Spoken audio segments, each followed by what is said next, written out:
আসছি। বাবা, ভালো আছিস? আরে তুই?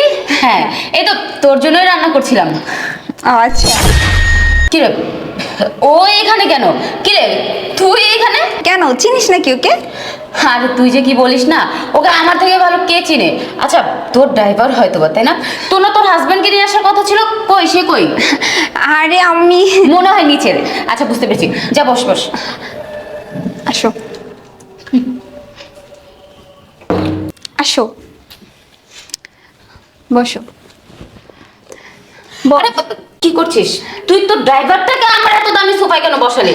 আরে তুই তুই সে আগের মতোই রয়ে গেছিস, তাই না? একটুও বদলাসনি, ছোট লোকের বাচ্চা কোথাকার। আরে তুই ওর সাথে আরে হয়েছে, চুপ কর। তোর ওর হয়ে কোনো সাফাই গাইতে হবে না, ওকে আমি খুব ভালোভাবে চিনি। ফকির কোথাকার, ওর বাবা তো একটা ছোট লোক, তুই জানিস? ছি ছি ছি, আমার তো ঘৃণা করছে। তুই ওকে ড্রাইভার হিসেবে কেন রেখেছিস? আমাকে বলতে, আমি ড্রাইভার জোগাড় করে দিতাম।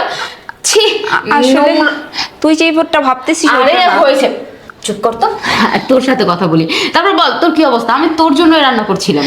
হ্যাঁ আমি ভালো আছি, কিন্তু তুই ওরে নিয়ে যেরকম সন্দেহ করতেছিস। ওর কথা বাদ দে তো, তুই কি ওকে আমাকে চেনাবি? আমি ওকে খুব ভালোভাবেই চিনি। এই ছোট লোকটাকে চিনতে না আমার কোনো অসুবিধা হয় না কখনো, বুঝতে পেরেছিস? এই ছোট লোকটা তো আমার জীবনটা একেবারে শেষ করে দিয়েছে। কেন, কি হয়েছে? তোকে আর কি বলবো এই ছোট লোকটার কথা। ও আগে আমার বয়ফ্রেন্ড ছিল, আমি ওকে অনেক ভালোবাসতাম। তারপর যখন দেখলাম ও ছোট লোক, ওর কোনো টাকা পয়সা নেই, কোনো বাড়ি গাড়ি কিচ্ছু নেই, তখন আর কি করব, ওকে লাথি মেরে এসেছি। এখন দেখিস না আমি কত বড় বাড়িতে বিয়ে করেছি, আমার জামাই অনেক বড় লোক, অনেক অনেক টাকা আছে, তুই জানিস?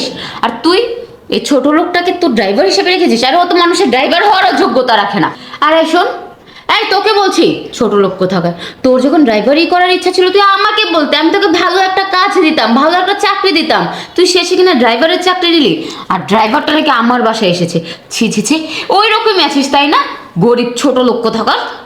আরে চুপ থাক, তুই অনেকক্ষণ ধরে অনেক কথা ওকে বলে যাচ্ছিস। তুই কি জানিস ওকে?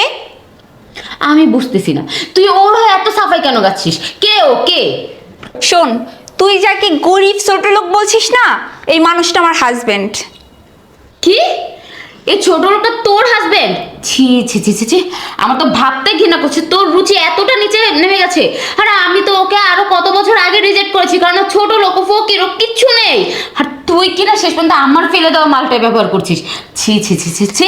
আরে চুপ থাক, অনেকক্ষণ ধরে অনেক কথা বলছিস, মানে পাইছিসটা কি? হ্যাঁ, ওর সম্পর্কে কোনো কিছু জানিস তুই? আরে হইছে, ওর সম্পর্কে না তোকে আমাকে শেখাইতে হবে না। একটা কাজ কর, তোর স্বামী হয়তো বা 2-4 পয়সার একটা চাকরি করে, তুই বলে না আমি আমার স্বামীর অফিসে তোর স্বামীকে একটা ভালো পোস্টে চাকরি দিতে পারি। শত হলো তো বান্ধবীর জামাই, যাই ছিল সেটা আগেরটা আগের বিষয়। আচ্ছা শোন, তোর চাকরি দিতে হইব না। ওর অফিসে তুই অ্যান্ড তোর হাজবেন্ড চাকরি করতে পারবি? সেই যোগ্যতা ওটা তো তোদের নাই। ওর ও ঢাকা শহরে 5টা বাড়ি আছে, 15 তলার 5টা বাড়ি আছে। ও ঢাকা শহরের মধ্যে 10টা গাড়ি আছে। ওর কোন দিক দিয়ে অভাব? হ্যাঁ হয়তো থাকবেন, হয়েছে, আমি মানছি ও তোর স্বামী হয়, তাই বলে যে তুই ওর নামে এত কিছু বাড়ায় বাড়ায় বলবি তা কিন্তু ঠিক না। ওই ছোট লোকটাকে আমার আগেই চেনা আছে, কিছু করার হলেও আগেই করতে পারতো, এখন আর না। শোন, মানুষকে না এইভাবে বলতে হয় না, আর পোশাক আশাক দেখে কখনোই মানুষকে জাজ করিস না, ঠিক আছে? তুই ওর বিষয়ে কোনো কিছু জানোস না, শোনোস না, না যাই না, না শুই না, তখন থেকে বলেই যাচ্ছিস বলেই যাচ্ছিস। একটাবার কি জিজ্ঞেস করার চেষ্টা করছিস ওকে ও কি করে? শোন, আমাকে সব বলছে তোর বিষয়ে।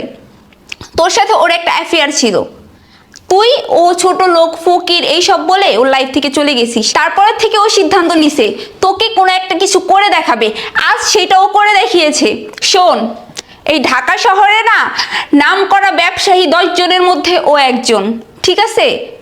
আর মানুষকে না কখনোই পোশাক আশাক দেখে কখনো জাজ করবি না। আর মানুষ গরিব হলেও না তারা মানুষ, তাদের মধ্যে একটা মনুষ্যত্ব বোধ আছে যেটা তোদের মধ্যে নাই। তোরা কি মানে টাকা পয়সা পেলে, মানে তোদের কাছে টাকা পয়সা আছে, এখন তোরা মানুষের মানুষ মনে করস না, মানুষটা কোনো মূল্যায়ন করতে জানোস না। আরে তুই কি ভুলে গেছিস যে তোর শরীরে যে রক্ত, একটা গরিব মানুষের শরীরেও কিন্তু সেম রক্ত। মানুষকে মূল্যায়ন করতে শিখ, ঠিক আছে? এখনো সময় আছে। তোদের টাকা পয়সার অহংকারে পা মাটিতেই পড়ে না। তুমি কাকে কি বুঝাচ্ছ? বুঝানোর মতো মানুষ হলে না বুঝবে সে। একটা জিনিস ভালো হয়েছে যে তুমি আমাকে সাইডে গেছো, ঠিক আছে? তুমি যদি না ছাড়তা তাহলে আমি বুঝতে পারতাম না যে আসলে তুমি কোন ধরনের মানুষ, আমি কার সাথে আমার জীবনটা গড়তে নিছিলাম, বুঝতে পারছো? কারণ তুমি আমাকে কখনো ভালোবাসো নাই। তুমি ভালোবাসো কি জানো? টাকাকে ভালোবাসো, পোশাককে, ঠিক আছে? স্মার্ট, সুন্দর, টাকা পয়সা, গাড়িওয়ালা মানুষ পছন্দ করছো, ভালোবাসছো, কিন্তু আমাকে তুমি ভালোবাসো না। তুমি ছাইরা গেছো দেখে আমি বুঝতে পারছি। আমি কখনো বুঝতে পারতাম না। তোমার সাথে আমার জীবনটা যদি জড়ানো থাকতো না, তাহলে আমি হারে হারে টের পাইতাম, বুঝতে পারছো? চলো, এখানে আর এক মুহূর্ত না। আর একটা কথা বলি, শোনো। তোমার হাজবেন্ডকে আমার কথা বইলো, ঠিক আছে? যে জীবন মাহমুদকে, তাহলে সে বুঝতে পারবে যে আসলে আমি কে, ঠিক আছে? আর তোমার কথা আমি কি বলবো আর? তুমি তো বিয়ে করছো একজন মানে বয়স্ক লোককে। চলো, এখানে আর এক মুহূর্ত না। শোন না, আমার ভুল হয়ে গেছে, খাবারটা খেয়ে যা অন্তত। না, তোর বাড়িতে আর এক মুহূর্তও না। শোন, তোকে একটা কথা বলি যাবার আগে। অহংকার পতনের মূল। বেশি অহংকার করা না ভালো না। এখনো সময় আছে, শুধরে যা, নয়তো পরে পস্তাবি। এই চলো। আসো।